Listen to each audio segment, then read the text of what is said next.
যে বিকাশ অসমক চিৰ জীৱনৰ কাৰণে বীৰ লাচিত সেনা অসমৰ পৰা বহিষ্কাৰ কৰা হৈছে। কোনো কাৰণত বিকাশ অসম বীৰ লাচিত সেনা অসমত থাকিব নোৱাৰিব। আমাৰ ইয়াত ভাল ব্যৱসায়ী আছে, কাৰোবাৰ সিকিউৰিটি এজেন্সি আছে, কিন্তু বীৰ লাচিত সেনাৰ নামত কোনোবাই গৈ ক'বাত ৰাতি মানুহ অপহৰণ কৰিব আৰু তাৰ কাৰণে সমগ্ৰ সত্তাটো ইয়াত বহি থকা প্ৰত্যেকজন মানুহক কোনোবাই দোষাৰোপ কৰিবটো হ'ব পাৰে নেকি? আজি মই আপোনাক কৈছো, আমি আৰু কিমান দিন কৰিম বীৰ লাচিত সেনা অসম? 2 বছৰ 3 বছৰ, খুব বেছি 2 বছৰ। তাৰপিছত আমি কাৰ হাতত এই সত্তাটো এৰি থৈ যাম? আপোনালোকৰ হাতত এৰি থৈ যাম। আজি এজন মাত্ৰ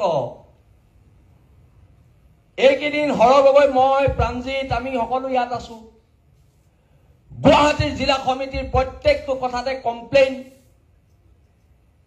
ক'ৰবাত বোলে 50 লাখ তুলিছে, ক'ৰবাত বোলে 1 কোটি তুলিছে। বীৰ লাচিত সেনা অসমে পইচা তুলিবলৈ সংগঠন কৰা নাই। অসম নামৰ মাজনীক ভাল পাওঁ কাৰণে আজি আপোনালোকৰ আগত এইখিনি কথা মই কৈ আছো। আমি কেন্দ্ৰীয় সমিতিৰ সভাপতি, সাধাৰণ সম্পাদক হৰ কুমাৰ গগৈ, নৱদ্বীপ বৰাকে প্ৰমুখ্য কৰি আমাৰ সকলোৰ উপস্থিতিত এটা সিদ্ধান্ত লোৱা হৈছে আৰু মই আশা ৰাখিছো বীৰ লাচিত সেনাৰ এই সত্তাটোৰ প্ৰতি যিসকল সৈনিকৰ ত্যাগ আছে, সেই সৈনিকসকলে অন্তত এই কথাটোৰ সমৰ্থন কৰিব যে এইটো কেন্দ্ৰীয় সমিতি আপোনালোকৰ ওপৰত জাপি দিয়া প্ৰস্তাৱ নহয়।